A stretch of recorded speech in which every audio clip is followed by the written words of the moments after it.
بسم اللہ الرحمن الرحیم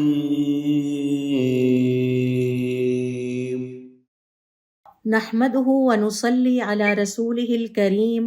اعوذ باللہ من الشیطان الرجیم بسم اللہ الرحمن الرحیم رب اشرح لي صدری ویسر لي امری واحلل عقدۃ من لسانی یفقہوا قولی۔ اپنے پچھلے سیشن سے ہم حضور اکرم صلی اللہ علیہ وآلہ وسلم کی ایک حدیث سیکھ رہے ہیں، جس حدیث کے مطابق آپ صلی اللہ علیہ وآلہ وسلم فرماتے ہیں لا یحل الکذب الا فی ثلاث، جھوٹ بولنا جائز نہیں ہے سوائے 3 حالات کے۔ یحدث الرجل امرأتہ لیرضیہا، جب شوہر اپنی بیوی سے بات کر رہا ہو تاکہ اسے خوش کرے۔ والکذب فی الحرب، اور جنگ میں جھوٹ بولنا۔ والکذب لیصلح بین الناس، اور لوگوں کے درمیان صلح کرانے کی خاطر جھوٹ بولنا۔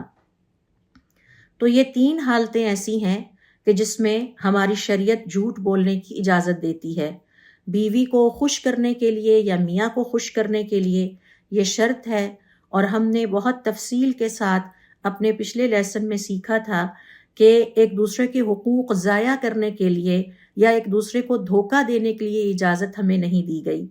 یہ اجازت صرف ایک دوسرے کو راضی کرنے کے لیے اور خوش کرنے کے لیے دی گئی ہے۔ اور دوسرے نمبر پر جس جھوٹ کی اجازت ہے وہ جنگ کے دوران ہے، اور تیسرے نمبر پر لوگوں کے درمیان صلح کرا دینے کے مقصد سے جھوٹ بولنا۔ حضور اکرم صلی اللہ علیہ وآلہ وسلم کی ایک اور حدیث ہے جو کہ صحیح بخاری اور صحیح مسلم میں روایت ہوئی ہے۔ ام کلثوم بنت عقبہ ابن ابی معیط رضی اللہ تعالی عنہا کہتی ہیں انہا سمعت رسول اللہ صلی اللہ علیہ وسلم یقول، میں نے حضور اکرم صلی اللہ علیہ وآلہ وسلم کو فرماتے ہوئے سنا لیس الکذاب الذی یصلح بین الناس، وہ شخص جھوٹا نہیں ہے جو لوگوں کے درمیان صلح کرانے کے لیے جھوٹ بولے۔ فینمی خیرا، پھر وہ خیر کی بات پہنچاتا ہے، او یقول خیرا، یا خیر کی بات ایک دوسرے سے منسوب کر کے آگے پہنچاتا ہے۔ تو 3 حالات میں ہمیں ہماری شریعت نے جھوٹ بولنے کی اجازت دی ہے، اور ان 3 کے علاوہ اگر کبھی جھوٹ بولنے کی ضرورت ہو یا محسوس ہو کہ سچ بولنے سے زیادہ خطرناک صورتحال پیدا ہو سکتی ہے، زیادہ پریشان کن صورتحال پیدا ہو سکتی ہے، تو پھر ہماری شریعت نے ہمیں ایک راستہ اور دیا ہے، اور وہ ہے توریہ کا راستہ، یعنی اشارے کنائے میں بات کرنا، پردہ ڈال کر بات کرنا۔ اس حوالے سے بھی میں نے بہت تفصیل کے ساتھ ہم نے اپنے پچھلے سیشن میں سیکھا تھا کہ توریہ کیا ہے اور شریعت کی روح سے اس کا مطلب کیا ہے، کہ جب آپ کسی کو جواب دیں یا اس کی کسی بات کے جواب میں کچھ کہیں، آپ کی نیت کچھ اور ہو اور وہ ظاہری طور پر کچھ اور سمجھ رہا ہو۔ اور اس کی کئی مثالیں میں نے آپ کے ساتھ شیئر کی تھیں۔ مثال کے طور پر اگر بچے آپ سے پوچھتے ہیں کہ ابا جان کہاں ہیں، تو اب آپ بتانا نہیں چاہتے کہ وہ کہاں ہیں، تو آپ صرف یہ کہتی ہیں کہ وہ باہر گئے ہوئے ہیں، اب وہ پارک میں گئے ہوئے ہیں یا اپنے دوستوں کے ساتھ گئے ہوئے ہیں یا کسی کے گھر گئے ہوئے ہیں، تو یہ توریہ ہے۔ لہٰذا جھوٹ بولنے کی اجازت صرف 3 ہی حالات میں ہے، لیکن اس کے علاوہ اگر ضرورت پڑے تو اس کے لیے ہمیں شریعت نے توریہ کا جو ہے وہ راستہ دیا ہے۔ اور پھر میں نے بہت تفصیل کے ساتھ روزمرہ زندگی کی مثالیں آپ کے ساتھ شیئر کی۔ مثال کے طور پر توریہ کی ایک مثال یہ ہے کہ اگر کوئی آپ سے اپنے تحفے کے بارے میں جو کہ آپ نے اس کو دیا ہے اس کے بارے میں پوچھتا ہے کہ اس کی قیمت کیا ہے، اور آپ نہیں بتانا چاہتے تو آپ کہہ دیتے ہیں میرے لیے یہ بہت قیمتی ہے، یعنی جذباتی طور پر بہت قیمتی ہے۔ آپ کی نیت جذباتی طور پر قیمتی ہے کہنا ہے، اور وہ سمجھ رہا ہے کہ شاید اس کی قیمت بہت زیادہ ہے۔ تو یہ مثالیں کچھ میں نے آپ کے ساتھ پچھلی دفعہ شیئر کی تھیں، اور پھر میں نے یہ بھی شیئر کیا اور ہم نے یہ بھی سیکھا کہ توریہ کے کیا فوائد ہوتے ہیں۔ مثال کے طور پر سب سے بڑا فائدہ ہمارے صالحین کہتے ہیں کہ ہم جھوٹ سے بچ جاتے ہیں، کیونکہ ظاہر ہے کہ جھوٹ بولنے کی ہمارے دین میں کوئی گنجائش نہیں ہے، اس کی بہت سخت مذمت کی گئی ہے، لیکن یہ صرف 3 حالتیں ہیں کہ جن میں جھوٹ جائز ہے۔ اس کے علاوہ اگر ضرورت پڑے تو توریہ اختیار کیا جا سکتا ہے۔ پھر اسی طرح سے ہم نے سیکھا کہ اس طوریہ کی بہت ساری مثالیں میں نے صالحین کی زندگی سے بھی آپ کے ساتھ شیئر کی. تو اس طرح ہم نے دیکھا کہ جو پہلی قسم ہے جھوٹ کی وہ یہ کہ اگر شوہر اپنی بیوی کو راضی کرنے کے لیے یا بیوی اپنے شوہر کو راضی اور خوش کرنے کے لیے جھوٹ بولتے ہیں تو اس کی گنجائش ہے. اس میں بھی کنڈیشن ہے، شرط ہے، یہ کنڈیشنل ہے کہ خوش کرنے کے لیے تو جھوٹ بولا جا سکتا ہے، لیکن ایک دوسرے کے حقوق ہضم کرنے کے لیے یا ایک دوسرے کو دھوکہ دینے کے لیے یہ جھوٹ بولنے کی اجازت نہیں ہے. تو یہ ہمیں ذہن میں رکھنا ہوگا کہ یہ جو پہلی ٹائپ ہے وہ کنڈیشنل ہے. اس کی بھی پھر میں نے بہت ساری مثالیں آپ کو دیں. مثال کے طور پر ایک مثال ہم یہاں دہرا لیتے ہیں تاکہ ذرا ہمارا پریویس لیسن ریکال ہو جائے کہ اگر شوہر کو بیوی یہ پوچھتی ہے کہ یہ جو میں نے نئے کپڑے پہنے ہیں یہ کیسے لگ رہے ہیں، ظاہر ہے کہ اب بیوی اپنی تعریف سننا چاہتی ہے. ہو سکتا ہے شوہر کو وہ کپڑے اتنے پسند نہ آئیں کیونکہ ہر انسان کی پسند ناپسند مختلف ہوتی ہے. تو شوہر اپنی بیوی کی تعریف کرتے ہوئے کہہ سکتا ہے کہ واقعی رنگ تو بہت اچھا ہے، تو بیوی خوش ہو جائے گی کہ میری تعریف ہو گئی ہے، اگرچہ شوہر کو وہ ڈیزائن یا وہ چیزیں نہیں بھی اچھی لگ رہی. تو اس طرح سے ایک دوسرے کو خوش کرنے کے لیے یہ پہلی جھوٹ کی قسم ہے جس کی اجازت ہماری شریعت دیتی ہے.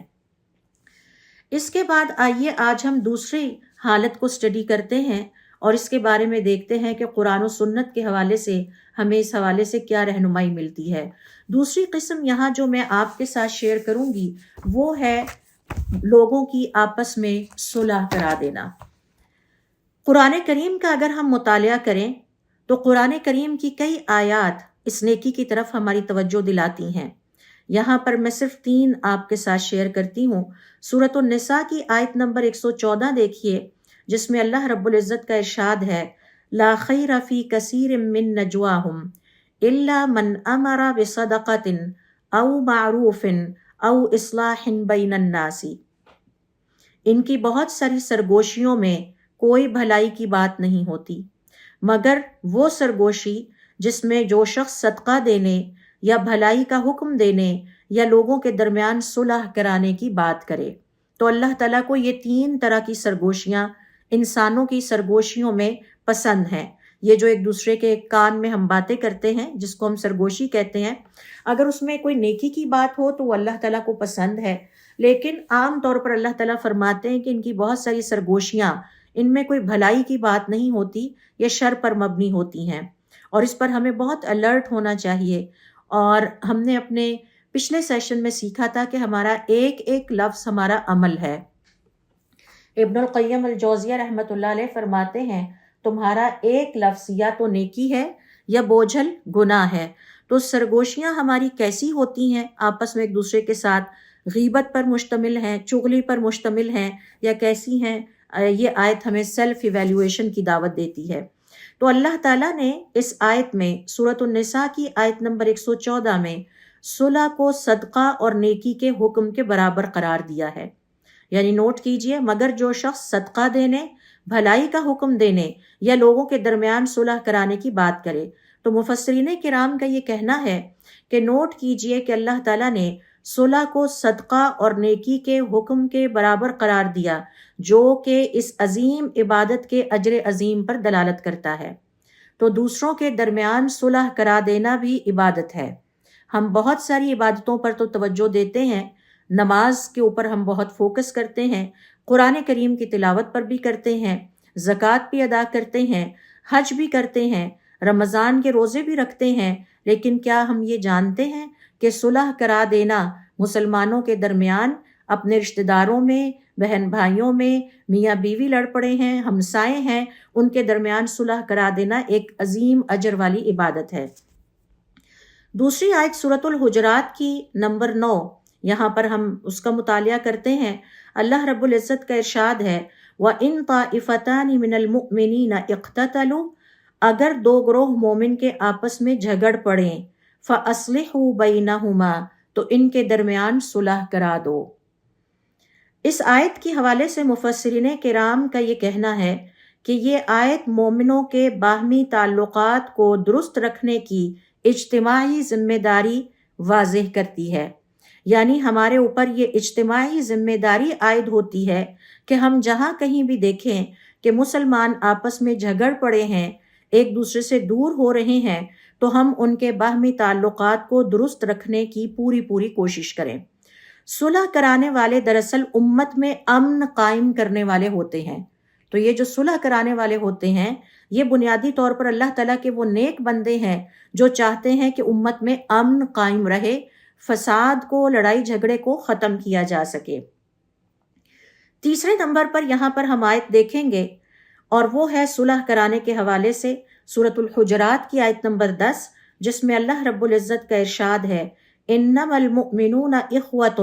بے شک مومن تو آپس میں بھائی بھائی ہیں، فاصلحوا بین اخویکم، لہٰذا اپنے بھائیوں کے درمیان صلح کراتے رہو۔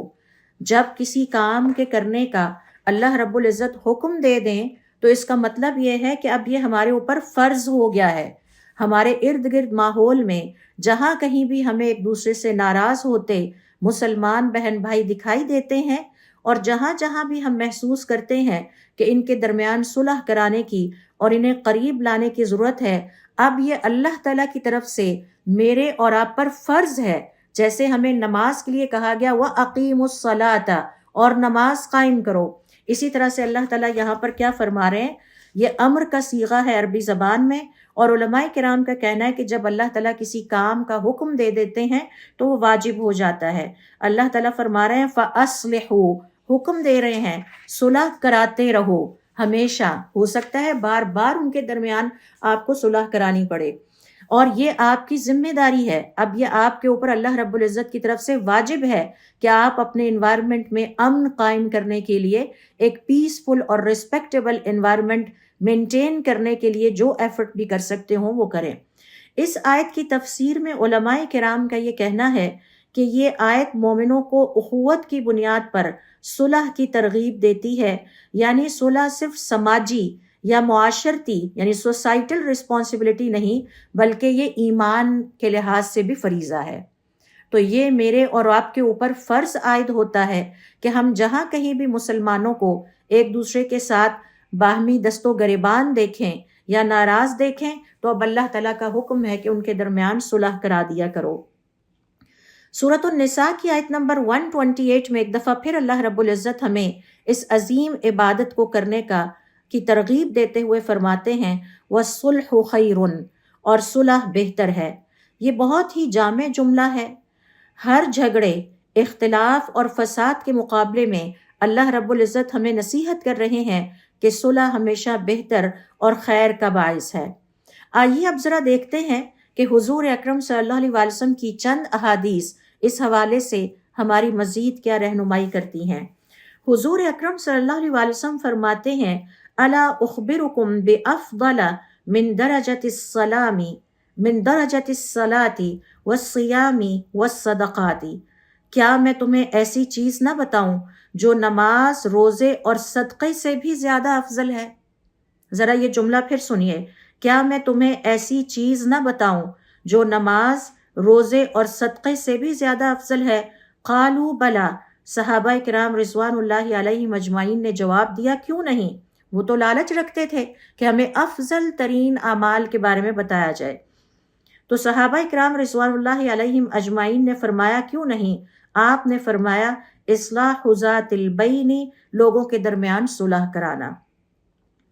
اس حدیث کی تشریح کرتے ہوئے محدثین کرام فرماتے ہیں کہ یہ عمل یعنی صلح کرا دینا نفلی عبادات سے بھی افضل قرار دیا گیا ہے۔ یہاں اس حدیث میں جس نماز کا ذکر کیا گیا ہے، جس روزے کا اور صدقے کا ذکر کیا گیا ہے، یہ نفلی عبادتیں ہیں۔ گویا تہجد کی نماز پڑھنے سے بھی زیادہ بڑی نیکی اور زیادہ بڑی اللہ رب العزت کی اگر کوئی عبادت ہے تو وہ یہ کہ آپ کے ارد گرد جہاں جہاں کوئی آپ کو محسوس ہوتا ہے کہ ناراض ہیں، آپ ان کی صلح کروا دیا کریں۔ تو ہمیں پوری کوشش کرنی چاہیے کہ جہاں ہم اور دوسری نیکیوں پر فوکس کرتے ہیں وہاں یہ نیکیاں بھی ہمارے نامہ اعمال سے نکلیں کہ ہم مسلمانوں کو، رشتہ داروں کو، گھر والے افراد کو، دوست احباب کو، میاں بیوی کو ایک دوسرے سے دور کرنے والے نہیں، ایک دوسرے کے قریب لانے والے تھے۔ اور اس مقصد کے لیے شریعت ہمیں اجازت دیتی ہے کہ اگر ہمیں جھوٹ بھی بولنا پڑے تو ہم جھوٹ بولیں۔ دوسرے نمبر پر حدیث دیکھیے حضور اکرم صلی اللہ علیہ وآلہ وسلم کا ارشاد ہے، اصلاح ذات البین فإن فساد ذات البین ہی الحالقۃ، لوگوں کے درمیان صلح کروا دیا کرو کیونکہ باہمی فساد یعنی مونڈ دینے والی چیز ہے، رگڑ کے صاف کر دیتی ہے۔ پھر آپ صلی اللہ علیہ وسلم نے فرمایا، میں یہ نہیں کہتا کہ یہ بالوں کو مونڈنے والی یعنی رگڑ کے صاف کرنے والی ہے، بلکہ یہ دین یعنی ایمان کی مکمل نفی کر دیتی ہے۔ جیسے سر سے بال صاف ہو جاتے ہیں، بالکل اسی طرح سے ایمان انسان کے اور مسلمان کے دل سے لڑائی جھگڑے میں نکل جاتا ہے۔ تو دوسروں کے ایمان کی حفاظت کرنا، ان کا ایمان ان کو صلح کر کے واپس لوٹانا، یہ اللہ رب العزت کے ہاں نفلی نمازوں بشمول تہجد سے اور نفلی صدقات اور نفلی روزے، ان سب سے اللہ رب العزت کے ہاں یہ زیادہ محبوب عبادت ہے اور اس کا اجر زیادہ ہے۔ تیسرے نمبر کی حدیث دیکھیے، حضور اکرم صلی اللہ علیہ وسلم فرماتے ہیں، کل کذب یکتب علی ابن آدم، ہر جھوٹ انسان کے نامہ اعمال میں لکھ لیا جاتا ہے، الا رجل اصلح بین اثنین، سوائے اس شخص کے، اس جھوٹ کے جو وہ دو لوگوں کے درمیان صلح کے لیے کہہ دے، فقال خیرن، وہ خیر کی بات پر مشتمل ہو، او نما خیرن، یا وہ خیر کی بات پہنچائے۔ تو یہاں علماء کرام کا یہ کہنا ہے کہ صلح کی خاطر جھوٹ بولنا بھی گناہ نہیں بلکہ یہ نیکی ہے جو اس عمل کی عظمت کو ظاہر کرتی ہے۔ تو سیکنڈ کنڈیشن یا سیکنڈ سرکمسٹانسز، دوسرے نمبر کے حالات جن میں جھوٹ بولنے کی اجازت ہے، وہ ہے صلح کرا دینا۔ اور ابھی میں نے آپ کے ساتھ شیئر کیا ہے کہ قرآن کریم کی روشنی میں صلح کرانے کی کتنی بڑی فضیلت ہے، بلکہ یہ میری اور آپ کی ریلیجیس اور جسے کہتے ہیں سوشل رسپانسبلٹی ہے۔ اللہ تعالیٰ نے ہمیں حکم دے دیا ہے، اب میرے اور آپ کے اوپر یہ فرض عائد ہوتا ہے کہ ہم اپنے ارد گرد ماحول پر نظر دوڑائیں۔ اگر کہیں پر ہمارے کولیگز میں ناراضگی ہے، ہم ان کی صلح کرانے کی کوشش کریں۔ کہیں ہمارے ارد گرد میاں بیوی ایک دوسرے سے دور ہو رہے ہیں، ہم ان کے درمیان صلح کرائیں۔ ہمسایوں میں، رشتہ داروں میں، دوست احباب میں، جہاں کہیں پہ بھی آپ فیل کریں، اسے نیکی کا ایک قیمتی موقع سمجھ کر، اللہ رب العزت کا حکم سمجھ کے، جھوٹ بھی بولنا پڑے ان کی صلح کرانے کے لیے تو ضرور کرائیں۔ حضرت عمر بن عبدالعزیز رحمۃ اللہ علیہ فرمایا کرتے تھے، لوگوں کے درمیان صلح کرانا بہت ساری نفلی عبادتوں سے بھی زیادہ افضل ہے۔ ابھی میں نے آپ کے ساتھ شیئر کیا کہ آپ صلی اللہ علیہ وسلم کی حدیث ہے کہ جتنی نفلی عبادتیں ہیں ان سب سے زیادہ افضل عمل یہ ہے کہ آپ اپنے مسلمان بہن بھائیوں کے درمیان صلح کرا دیں۔ امام حسن بصری رحمۃ اللہ علیہ فرمایا کرتے تھے کہ مومن جس طرح اپنی نجات کے لیے کوشش کرتا ہے، اسی طرح لوگوں کے درمیان صلح کے لیے بھی اسے کوشش کرنی چاہیے۔ یعنی میری اور آپ کی جتنی زیادہ اور بڑی فکر یہ ہے کہ ہماری آخرت بن جائے، بالکل اتنی ہی فکر مندی کے ساتھ ہمیں لوگوں کے درمیان صلح کے لیے کوشش کرنی چاہیے۔ ابن القیم رحمۃ اللہ علیہ فرماتے ہیں، لوگوں کے درمیان صلح اللہ کے قریب ترین کرنے والے بہترین اعمال میں سے ہے، کیونکہ یہ شیطان کو مایوس کرتا ہے اور یہ شیطان کی آگ کو بجھا دیتا ہے۔ شیطان کو اس وقت شکست ہوتی ہے جب آپ دو مسلمان بہن بھائیوں میں صلح کرا دیں، میاں بیوی میں کرا دیں، ہمسایوں میں کرا دیں، اسٹریٹ کے لوگوں میں کرا دیں، کولیگز میں کرا دیں، جہاں کہیں بھی آپ دیکھیں کہ مسلمان ایک دوسرے سے دور ہو رہے ہیں تو آپ ان کے درمیان صلح کرا دیں۔ لہٰذا ہمیں پتہ یہ چلا کہ ہماری شریعت کی روح سے صلح کرانا اللہ رب العزت کا حکم ہے اور یہ میرے اور آپ کے اوپر واجب ہے، فرض ہے۔ یہ عمل نفلی عبادتوں سے زیادہ افضل ہے، یعنی یہ بہت بڑی نیکی والا عمل ہے اور اس کا وزن نامہ اعمال میں تمام نفلی عبادتوں سے زیادہ ہوگا۔ جھوٹ بولنے کی اجازت صرف اسی مقصد کے لیے دی گئی ہے۔ دوسرے نمبر پر جن حالات میں جھوٹ بولا جا سکتا ہے وہ ہے کہ صلح کرانے کے لیے مسلمانوں کے درمیان جھوٹ بولا جائے۔ یہ دین کو زندہ رکھنے والا، شیطان کو شکست دینے والا اور شیطان کو مایوس کرنے والا عمل ہے۔ یعنی صلح کرانے سے دین زندہ ہوتا ہے، اور جو شخص صلح کرا دیتا ہے، جہاں کہیں بھی وہ دیکھتا ہے کہ ہمارے گھر میں یا رشتہ داروں میں یا ہمسایوں میں لوگ یا مسلمان ایک دوسرے سے دور ہو رہے ہیں اور وہ صلح کرا دیتا ہے، تو گویا وہ شیطان کو شکست دیتا ہے۔ شیطان کو مایوس کر دیتا ہے، کیونکہ ہم سب یہ جانتے ہیں کہ لڑائی جھگڑے میں بعض اوقات انسان کے منہ سے نازیبا قسم کے الفاظ بھی نکل جاتے ہیں، بعض اوقات گالم گلوچ جیسی اللہ تعالیٰ کی نافرمانی ہو جاتی ہے، بعض اوقات غیبت جیسا عمل ہو جاتا ہے۔ تو یہ جب آپ صلح کرا دیتے ہیں تو اس کے نتیجے میں شیطان مایوس ہو جاتا ہے، شیطان کو مزید موقع نہیں ملتا کہ اب وہ ان مسلمانوں سے مزید اللہ تعالیٰ کی نافرمانیاں کروائے۔ تو صلح کرانے والا شخص دراصل اللہ تعالیٰ کی رحمت کے دروازے کھولتا ہے۔ تو یہ تو ہے، میں نے آپ سے شیئر کیا کہ صلح کرانے کی کتنی بڑی فضیلت ہے، کہ تمام نفلی عبادتوں، یعنی آپ کی جو آپ تہجد کی نماز ادا کرتے ہیں، اس سے بھی زیادہ ثواب جس نیک عمل اور عبادت کا آپ کو ملتا ہے وہ یہ ہے کہ آپ مسلمانوں کے درمیان صلح کرا دیں۔ بدقسمتی سے ہمارے ہاں ہوتا یہ ہے کہ چونکہ ہمارے پاس دین کا علم نہیں ہے اور ہم اپنے نفس کے بتائے ہوئے طریقوں پر چلتے ہیں، تو عمومی طور پر فساد پھیلانے کی ٹینڈنسی انسانوں کے اندر زیادہ پائی جاتی ہے بنسبت صلح کرانے کی۔ لیکن جو مسلمان ہے، جو ایمان رکھنے والا ہے، وہ اچھی طرح سے جانتا ہے کہ نفلی عبادتوں سے بھی زیادہ اگر کوئی واجب عبادت میرے اوپر ہے، جیسا کہ میں نے آپ کے ساتھ آیات شیئر کی کہ فرض قرار دیا ہے اللہ تعالیٰ نے کہ اجتماعی امن کو قائم رکھنے کے لیے یہ ہماری سوشل رسپانسبلٹی ہے اور ہماری ایمانی رسپانسبلٹی ہے کہ ہم لوگوں کے درمیان اپنے اپنے انوائرمنٹ میں صلح کرواتے رہیں۔ اب حضور اکرم صلی اللہ علیہ وآلہ وسلم کی اس حدیث کو سامنے رکھیے کہ جس میں آپ صلی اللہ علیہ وآلہ وسلم نے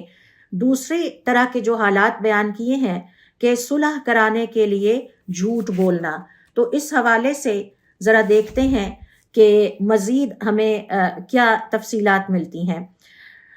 یہاں پر میں وہ حدیث دہراؤں گی جو کہ ام کلثوم بنت عقبہ رضی اللہ تعالی عنہ بیان فرماتی ہیں کہ وہ شخص جھوٹا نہیں ہے جو لوگوں کے درمیان صلح کرائے، اچھی بات پہنچائے یا بھلائی کی خبر لے کر جائے، یعنی ایسا جھوٹ کے گناہ میں شامل نہیں ہوتا، بلکہ صلح کرانے کی نیت سے جو جھوٹ بولا جاتا ہے یہ نیکی اور ثواب کا باعث ہے،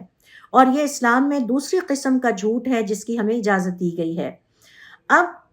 وجہ کیا ہے؟ علماء کرام کا یہ کہنا ہے کہ اس کے بہت سارے فوائد ہیں۔ مثال کے طور پر نمبر 1، صلح کرانے کے لیے جھوٹ بولنے سے دلوں کی نفرت ختم ہوتی ہے۔ مثال کے طور پر اگر آپ دیکھتے ہیں کہ دو بھائی ناراض ہیں، آپ ایک سے جا کے کہتے ہیں کہ وہ تمہارا بھائی تمہارے بارے میں کہتا ہے کہ میں اسے بہت یاد کرتا ہوں، تو یقیناً دوسرے ناراض بھائی کا دل نرم ہو جاتا ہے، تو اس سے دلوں کی نفرت ختم ہو جاتی ہے۔ اب ہو سکتا ہے کہ اس بھائی نے آپ کے سامنے کبھی بھی نہ کہا ہو کہ میں اپنے چھوٹے بھائی کو یاد کرتا ہوں، لیکن آپ کے اس جھوٹ سے اس کا دل فوراً نرم ہو گیا اور محبت لوٹ آتی ہے۔ یعنی یہ جو ہمارے ایموشنز ہیں، ہمارے جو جذبات ہیں، یہ ہمیشہ ایک جیسے نہیں رہتے، کبھی کبھار وہ محبت پیچھے چلی جاتی ہے، تھوڑی سی نفرت آگے آ جاتی ہے، لیکن چند نرم الفاظ سے اور مثبت رویے سے وہ نفرت مٹ کر دوبارہ وہ محبت لوٹ آتی ہے یا پلٹ آتی ہے۔ اور یہ حقیقت میاں بیوی کے درمیان بھی ہے، ہمسایوں کے درمیان بھی ہے، رشتہ داروں کے درمیان بھی ہے۔ میں نے بہت سارے ایسے رشتہ داروں کو دیکھا جو ایک دوسرے سے ناراض ہیں لیکن ٹھنڈی آہیں بھرتے ہیں اور ایک دوسرے کو یاد کرتے ہیں، بالخصوص بہن بھائی ہو جائیں یا والدین اور اولاد ہو جائیں، یاد بھی کرتے ہیں، لیکن اب کوئی انٹرمیڈیری نہیں ہے کہ جو دوبارہ ان کا پیچ اپ کرا دے۔ اسی طرح سے کئی میاں بیوی کو بھی دیکھا ہے جو اس انتظار میں بیٹھے ہیں کہ ہماری انا بھی اور ایگو بھی مینٹین رہے لیکن ہماری کوئی صلح بھی کرا دے۔ تو ایسے میں آپ اگر آگے بڑھ کے جھوٹ بول کے بھی ان کی صلح کرا دیتے ہیں تو آپ کا یہ عمل تمام نفلی عبادتوں سے زیادہ اللہ رب العزت کے ہاں عظیم اجر و ثواب والا ہے۔ اسی طرح سے جھوٹ بول کر صلح کرانے کا ایک اور فائدہ یہ ہے کہ اس سے سوشل جو کانفلکٹس ہیں وہ ختم ہونے لگتے ہیں، یعنی معاشرتی جھگڑے کم ہوتے ہیں۔ مثال کے طور پر محلے میں اگر زمین یا پلاٹ کے جھگڑے پر دونوں طرف نرمی کے جملے پہنچا کر فساد روکا جا سکتا ہے۔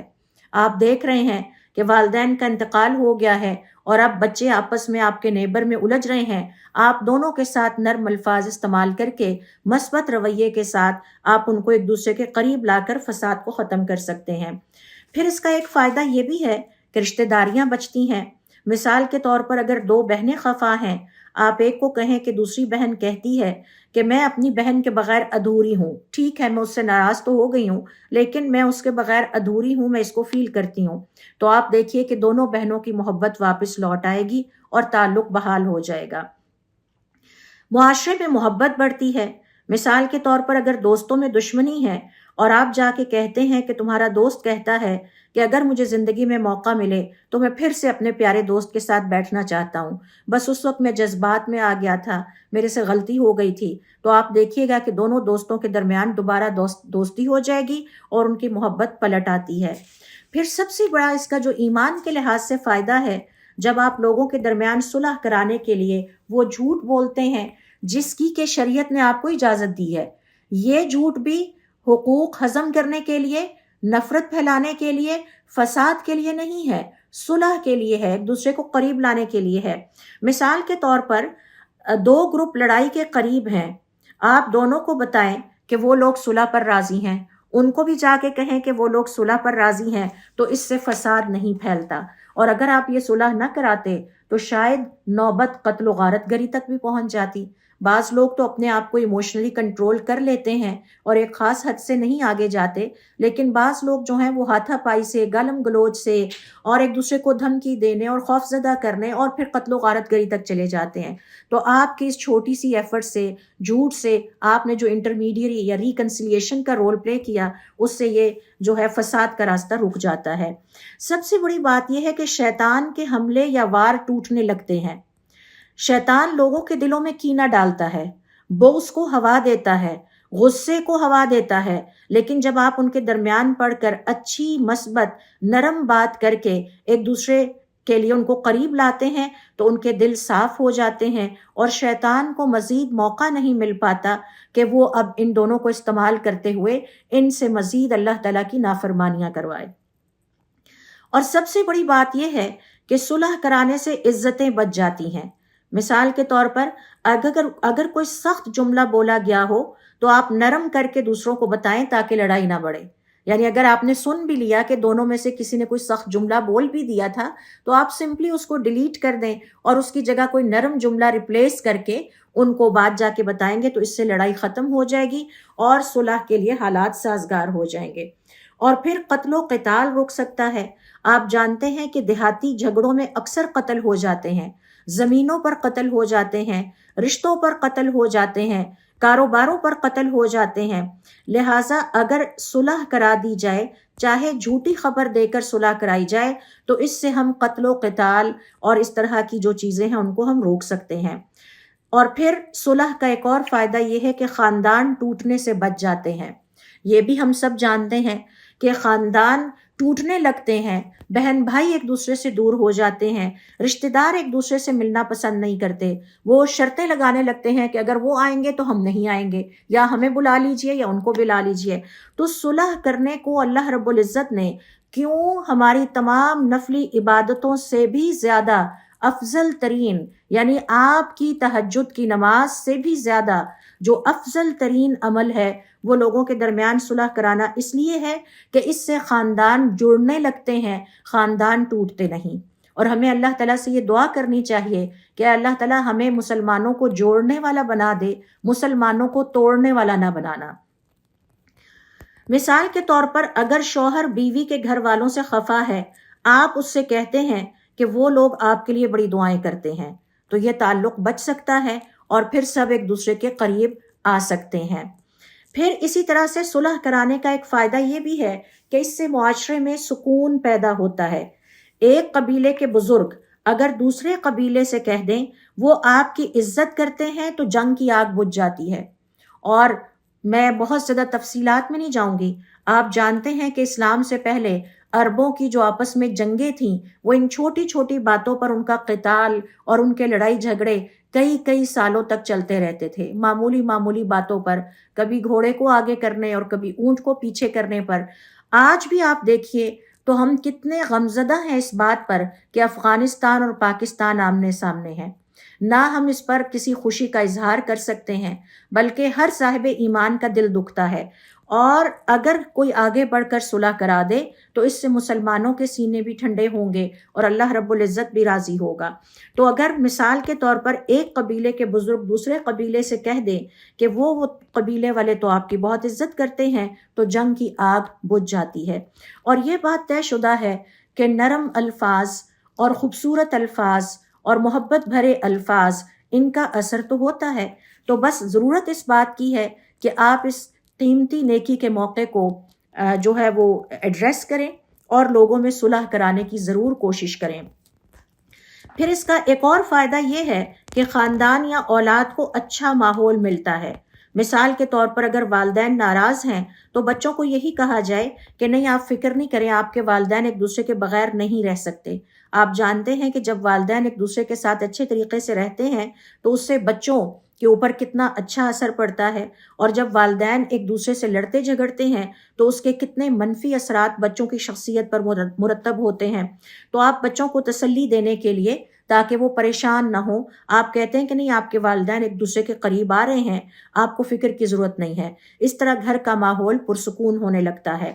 کاروباری رشتے بحال ہونے لگتے ہیں صلح کے نتیجے میں۔ یہی وجہ ہے کہ اللہ تعالیٰ نے اسے اجر عظیم والی عبادت قرار دیا ہے۔ یہ عبادتوں میں سے ایک عبادت ہے اور تمام نفلی عبادتوں پر یہ بھاری ہے، یعنی وزن کے اعتبار سے۔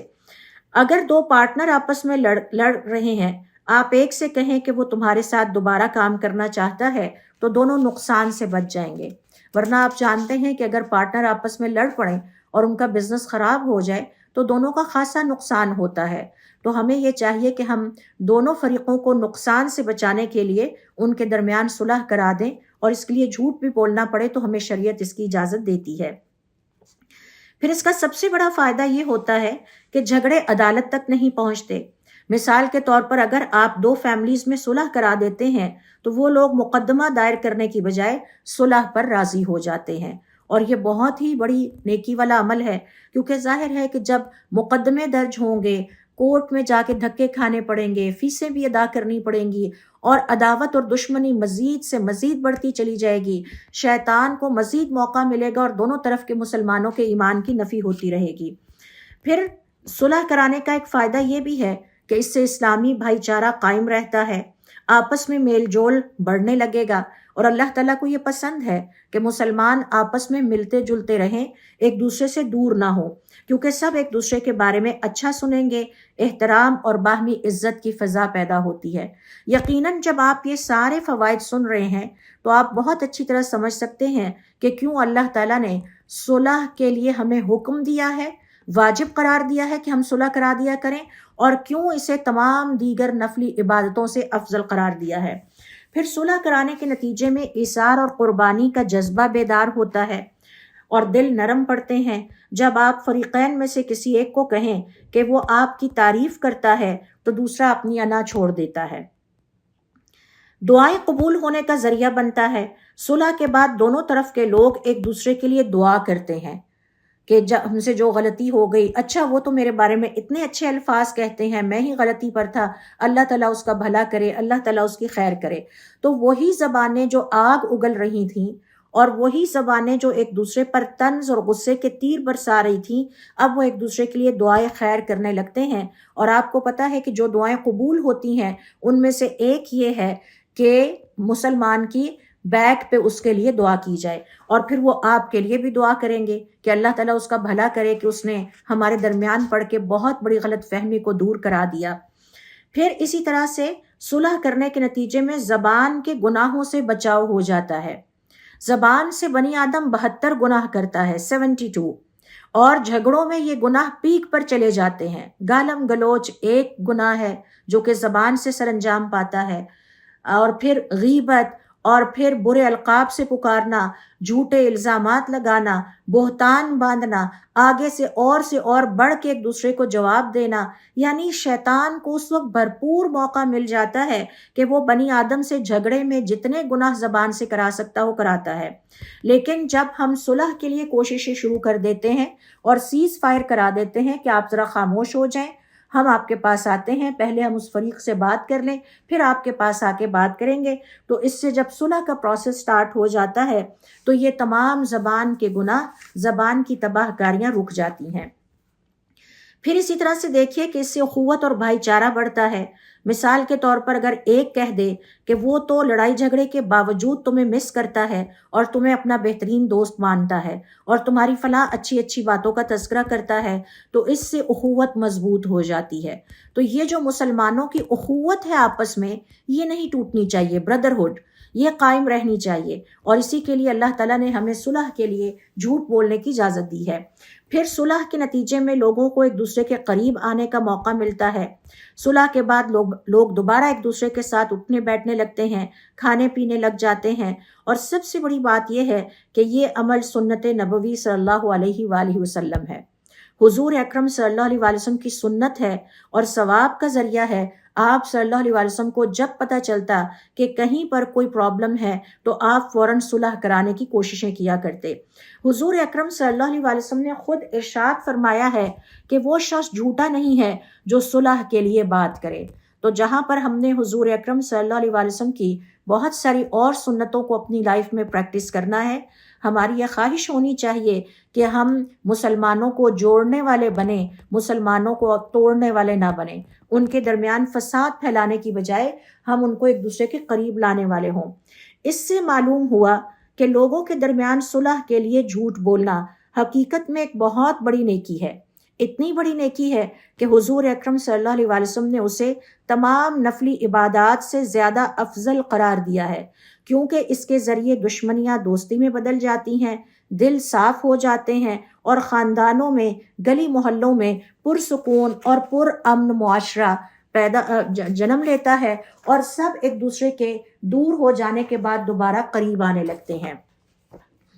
تو یہ ہے حضور اکرم صلی اللہ علیہ وآلہ وسلم کی اس حدیث کے مطابق وہ دوسری صورتحال کے جس میں جھوٹ بولنے کی اجازت دی گئی ہے۔ اب ہم آتے ہیں تیسری صورتحال کی طرف، اور وہ ہے وَالْكَذِبُ فِي الْحَرْبِ، اور جنگ کے دوران جھوٹ بولنا۔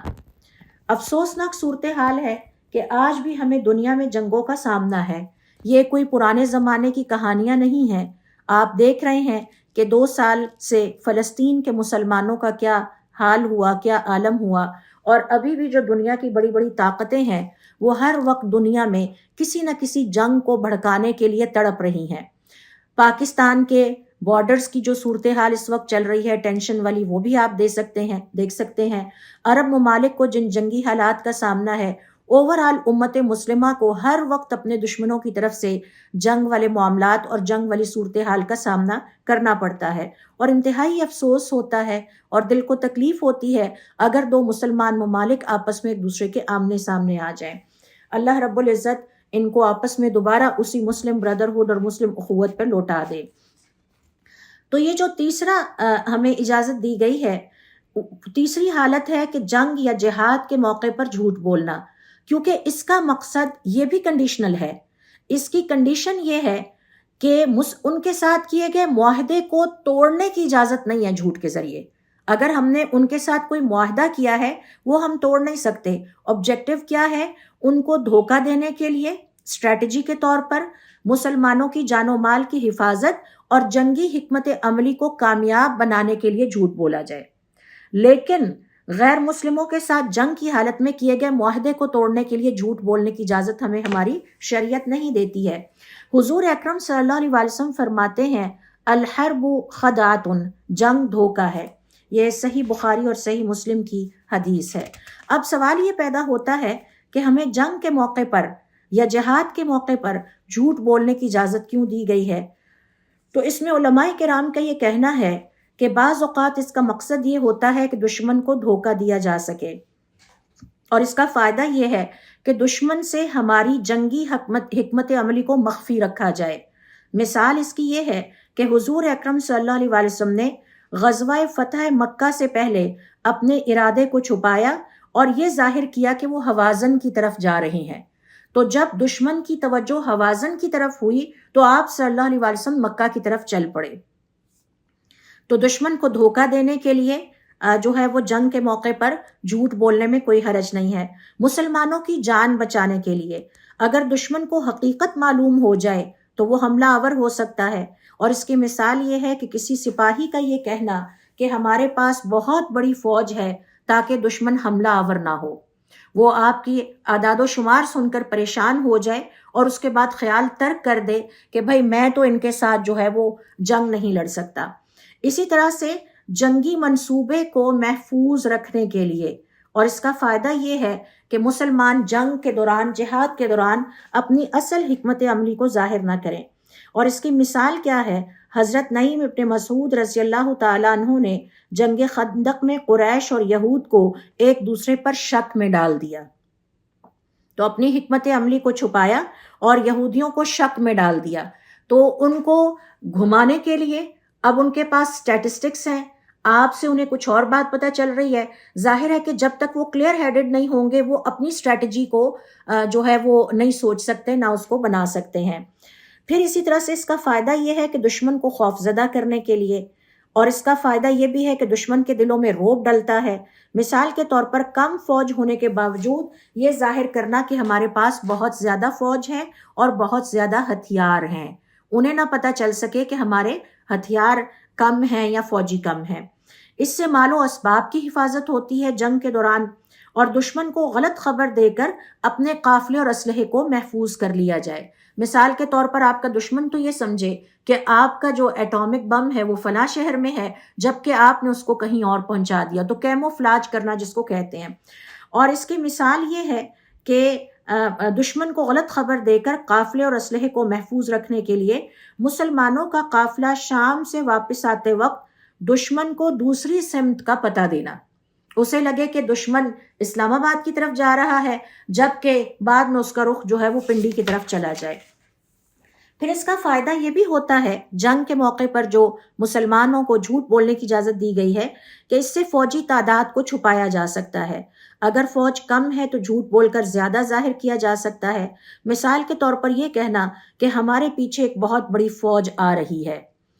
پھر اس کا ایک فائدہ یہ بھی ہے کہ دشمن کو تھکانے کے لیے یہ کیا جاتا ہے، دشمن کو مس گائیڈ کرنے کے لیے گمراہ کن خبریں دے کر، تاکہ ان کا وقت ضائع ہو اور ان کی جو حکمت عملی ہو وہ ناکام ہو جائے۔ مثال کے طور پر غلط راستے کی نشاندہی کرنا، تاکہ وہ سفر میں ہی اتنا تھک جائیں کہ جب آگے پہنچیں تو وہ مقابلے کے قابل نہ رہیں۔ فوجی راز چھپانے کے لیے بھی یہ جھوٹ بولنے کی اجازت دی گئی ہے، تاکہ دشمن جاسوسی کر کے ہمارے صحیح سٹیٹسٹکس تک، اعداد و شمار تک نہ پہنچ سکے۔ مثال کے طور پر یہ کہ سپاہی کو حکم دینا کہ اصل مقام کبھی نہ بتانا، چاہے غلط بتانا پڑے اور چاہے تمہیں اپنی جان سے ہی کیوں نہ گزرنا پڑے۔ تم نے اصل مقام کا نہیں پتہ چلنے دینا کہ ہمارا اسلحہ کہاں ہے یا ہماری ایٹمی طاقت کہاں ہے۔ دشمن کو تقسیم کرنا بھی اس کے فائدوں میں شامل ہے کہ جھوٹی خبریں پھیلا کر ان میں اختلاف پیدا کرنا۔ اب کچھ لوگ کہیں کہ نہیں اس ڈائریکشن میں جائیں، اسلام آباد کی طرف موو کریں، کچھ کہیں نہیں پنڈی کی طرف جائیں، اس سے ان کے درمیان اختلاف رائے پیدا ہوگا۔ اور حضور اکرم صلی اللہ علیہ وسلم نے اور ان کے ساتھیوں نے جنگ خندق میں کفار اور یہود کو ایک دوسرے پر بدگمان کر دیا تھا، یعنی جا کے یہودیوں سے کسی نے کہا کہ یہ کفار غلط سمت میں جا رہے ہیں، اصل سمت یہ ہے، اور کفار سے کہا یہ یہودی غلط سمت میں جا رہے ہیں، اور وہ آپس میں لڑنے لگ گئے، اور اس سے مسلمانوں کو تھوڑا سا مزید پریپریشن کے لیے ٹائم مل گیا، اور پھر وہ تقسیم بھی ہو گئے فوراً، جبکہ مسلمان ان کے مقابلے میں متحد تھے۔ جنگ میں جھوٹ بولنے کی اجازت اس لیے بھی دی گئی ہے کہ مسلمانوں کا حوصلہ بڑھانا بھی اس کا مقصد ہے۔ مثال کے طور پر اگر کچھ نقصان ہوا ہو تو اسے چھپا کر سپاہیوں کا حوصلہ قائم رکھا جائے، پتہ نہ چلنے دیا جائے کہ ہمارا کوئی نقصان بھی ہوا ہے، اسے چھپا دیا جائے تاکہ آپ کی فوج جو ہے اور مجاہدین ہیں ان کا حوصلہ بلند رہے۔ مثال کے طور پر یہ کہنا ہماری فوج کو کوئی نقصان نہیں ہوا حالانکہ ہوا ہو۔ تو آپ جانتے ہیں کہ بعض اوقات جنگیں تعداد سے نہیں جیتی جاتی، ول پار سے اور بہادری سے جیتی جاتی ہیں۔ پھر اسی طرح سے اس لیے بھی اس جھوٹ کی اجازت دی گئی ہے کہ اس سے فتح کے امکانات بڑھ جاتے ہیں، کیونکہ اگر آپ دشمن کو غلط سمت میں مشغول کر دیتے ہیں تو اصلی محاذ پر آپ کو کام کرنے کا موقع مل جاتا ہے اور کامیابی کے چانسز بڑھ جاتے ہیں۔ مثال کے طور پر ایک چھوٹی ٹکڑی شور مچا کر بڑی فوج ہونے کا تاثر دے، یا اتنے ٹینٹس لگائے جائیں کہ لگے جیسے ہر ٹینٹ کے اندر جو ہیں وہ سپاہی ہیں، جبکہ سپاہی جو ہیں یا فوجی یا مجاہدین کچھ ٹینٹس میں موجود ہوں۔ پھر اسی طرح سے اس کا یہ فائدہ بھی ہوتا ہے کہ جاسوسی کو ناکام کیا جا سکتا ہے، یعنی دشمن کے جاسوس سے جھوٹ بول کر اسے غلط اطلاع دی جائے، جاسوس کو کہنا کہ فوج فلاں طرف گئی ہے حالانکہ وہ دوسری طرف گئی ہو۔ محاصرہ توڑنا بھی اس کے مقاصد میں شامل ہے کہ دشمن محاصرہ چھوڑ دے۔ مثال کے طور پر محصور لوگ جھوٹ بول کر کہیں کہ ہماری مدد کو فوج آ رہی ہے، اور وہ لوگ جو دشمن ہیں وہی ان کی ہمت اور حوصلے جواب دے جاتے ہیں۔ دشمن کے حوصلے اس سے ٹوٹتے ہیں۔ دشمن کو جھوٹی خبریں دے کر انہیں خوفزدہ کیا جا سکتا ہے۔ مثال کے طور پر یہ خبر پھیلانا کہ مسلمانوں کے پاس تازہ کمک آ چکی ہے، لہٰذا اب تازہ سپورٹ کے ساتھ جب وہ سنیں گے اور لوگ پہنچ گئے ہیں تو دشمن کے حوصلے ٹوٹنے لگتے ہیں۔ میدان جنگ میں کامیابی کے حصول کے لیے جھوٹ بول کر دشمن کو غلط جگہ پر لے جانا، مثال کے طور پر ایک طرف جھوٹا حملہ ظاہر کرنا اور دوسری طرف اصلی حملہ کر دینا، تو اس سے بھی یعنی کنفیوژن پیدا کر کے ان کو پسپا کیا جا سکتا ہے اور میدان جہاد میں یا جنگ میں کامیابی حاصل کی جا سکتی ہے۔ مسلمان قیدیوں کی رہائی کے لیے ابھی ریسنٹلی آپ نے مناظر دیکھے کہ کس طرح سے مسلمان قیدیوں اور یہودی قیدیوں کا آپس میں تبادلہ کیا گیا، تو یہ سارے احکامات آج بھی ہم اپنی نظروں سے ایگزیکیوٹ ہوتے، امپلیمنٹ ہوتے دیکھ رہے ہیں۔ تو مسلمان قیدیوں کی رہائی کے لیے جھوٹ بولا جا سکتا ہے، جھوٹ بول کر قیدیوں کو آزاد کرانا۔ مثال کے طور پر قیدی یہ کہہ دے کہ میری بہت بڑی فوج اب قریب آ چکی ہے، اور دشمن ان کو چھوڑ کر بھاگ جائے۔ اہم شخصیات کو بچانے کے لیے بعض اوقات جنگ میں جھوٹ بولنا پڑتا ہے۔ مثال کے طور پر قائدین کی حفاظت یا حضور اکرم صلی اللہ علیہ وسلم کی حفاظت کے لیے صحابہ کرام رضوان اللہ علیہم اجمعین نے ایسا کیا، اور اس کی مثال یہ ہے کہ ہجرت کے وقت حضرت علی رضی اللہ تعالیٰ عنہ حضور اکرم صلی اللہ علیہ وسلم کے بستر پر لیٹ گئے اور اس طرح سے قریش کو دھوکہ دیا۔ قریش یہ سمجھتے رہے کہ آپ صلی اللہ علیہ وسلم سو رہے ہیں، لہٰذا وہ آپ پر حملہ آور نہیں ہوئے کہ جب اٹھیں گے تو ہم ان کو پکڑ لیں گے، لیکن آپ صلی اللہ علیہ وسلم وہاں سے نکل چکے تھے اور بحفاظت اگلی جگہ پر پہنچ چکے تھے۔ پھر جنگ میں جھوٹ بولنے کا ایک اور فائدہ یہ ہوتا ہے کہ کفار کو کمزور دکھانے کے لیے جھوٹ بولا جائے تاکہ مسلمانوں کا جذبہ بلند کیا جائے۔ اب یہ کہنے کو چھوٹی چھوٹی سی باتیں ہیں، لیکن یہ اسٹریٹجیز ہیں۔ سائیکولوجیکلی جب آپ اپنے دشمن پر حاوی ہو جاتے ہیں اور اس کی نیندیں حرام کر دیتے ہیں، ابھی ریسنٹلی آپ نے دیکھا ہوگا کہ کرکٹ کے میدان میں جو انڈیا اور پاکستان کی نفرت ہے وہ ہمیں کتنی واضح نظر آئی۔ انہوں نے آپس میں ایک دوسرے سے ہاتھ نہیں ملائے، اور جب پاکستان کو شکست ہوئی تو اس کے اوپر پاکستانی کھلاڑیوں نے ان کو جنگ کی شکست کیسے یاد دلائی، اور وہ جو آگ لگی ہوئی ہے اس وقت سے وہ ابھی تک ہمیں کھیل کے میدان میں بھی نظر آتی ہے، سیاست کے میدان میں بھی نظر آتی ہے۔ تو کفار کو کمزور کر کے دکھانا، مسلمانوں کا جذبہ بلند کرنا، مثال کے طور پر یہ کہنا کہ دشمن کی فوج بھاگ گئی ہے تاکہ مسلمانوں کا حوصلہ بڑھے۔ دشمن کے اتحاد کو نقصان پہنچانا، ان کے درمیان جھوٹ بول کر اتحادیوں کے درمیان بد اعتمادی کی فضا پیدا کرنا، مثال کے طور پر ایک قبیلوں کو کہنا کہ دوسرا قبیلہ تمہیں مسلمانوں کے خلاف کر کے دھوکہ دے رہا ہے، اور یہ سب چیزیں آخر کار اسلام کی فتح کا ذریعہ بنتی ہیں۔ جھوٹ سے دشمن شکست کھائے اور اسلام غالب آ جائے، اور اس کی مثال یہ ہے کہ فتح مکہ کے وقت مسلمانوں نے اچانک سرپرائزنگ حکمت عملی سے دشمن کو سرپرائز دیا اور آخر کار فتح مکہ کا عظیم واقعہ پیش آیا۔ تو یہ ہے حضور اکرم صلی اللہ علیہ وسلم کی احادیث کی روشنی میں وہ 3 حالات کہ جن میں جھوٹ بولنے کی اجازت دی گئی ہے۔ سب سے پہلے نمبر پر یہ کہ میاں بیوی ایک دوسرے کو خوش کرنے کے لیے، یہ بھی کنڈیشنل ہے کہ ایک دوسرے کے حقوق ضائع کرنے یا مالی حقوق کھا جانے یا میاں بیوی کو ایک دوسرے کو دھوکہ دینے کے لیے اجازت نہیں دی گئی، بلکہ ایک دوسرے کو خوش کرنے کے لیے اجازت دی گئی ہے، اور اس کی مثالیں میں نے آپ کے ساتھ شیئر کی تھیں۔ دوسرے نمبر پر مسلمانوں کے درمیان صلح کروانے کے لیے، اور تیسرے نمبر پر ہے جنگی حکمت عملی کو کامیاب کرنے کے لیے۔ اس حدیث کا ان ڈیپتھ مطالعہ کرنے کے بعد آپ دیکھ سکتے ہیں کہ ہم ایک بہت بڑے نتیجے پر پہنچتے ہیں، اور وہ یہ کہ اسلام ایک بہت ہی پریکٹیکل ریلیجن ہے۔ اس کا ہماری عملی زندگی کے ساتھ بہت گہرا تعلق ہے۔ آج سے 1400 سال پہلے حضور اکرم صلی اللہ علیہ وسلم نے ہمیں جو قرآن سکھایا، اور جو احادیث سکھائیں وہ آج کے دور میں بھی اتنی ہی ریلیونٹ ہیں. ہم یہ نہیں کہہ سکتے کہ یہ 1400 سال پرانی باتیں ہیں. آپ دیکھ سکتے ہیں کہ آج بھی ہمیں ان تعلیمات کی اتنی ہی ضرورت ہے جتنی اس وقت ضرورت تھی. جنگ کے پیٹرنز بدل گئے ہیں، جنگ کے سٹائلز چینج ہوئے ہیں، اپروچز بدلی ہیں، لیکن آج بھی بیسکس وہی ہیں، اور انہی بیسکس پر چل کر حضور اکرم صلی اللہ علیہ وسلم کی تعلیمات اور اللہ رب العزت کے احکام کے ذریعے سے ہم اپنی نہ صرف دنیا میں کامیاب ہو سکتے ہیں بلکہ اسی میں ہماری آخرت کی تعمیر بھی ہے اور آخرت کی کامیابی ہے. تو اللہ رب العزت سے دعا ہے کہ اللہ تعالی ہمیں دین کا علم حاصل کرنے کی ہمت اور توفیق عطا فرمائے، اس کو سیکھنے اور اس پر عمل کرنے کی توفیق عطا فرمائے، اور اس پیغام کو عام کرنے کی توفیق عطا فرمائے، اور ہمیں مسلمانوں کو جوڑنے والا بنائے، ان کے درمیان فتنہ فساد پھیلا کر ان کو پھاڑنے والا، ایک دوسرے سے دور کرنے والا نہ بنائے. سبحانک اللہم و بحمدک اشہد ان لا الہ الا انت استغفرک و اتوب الیک.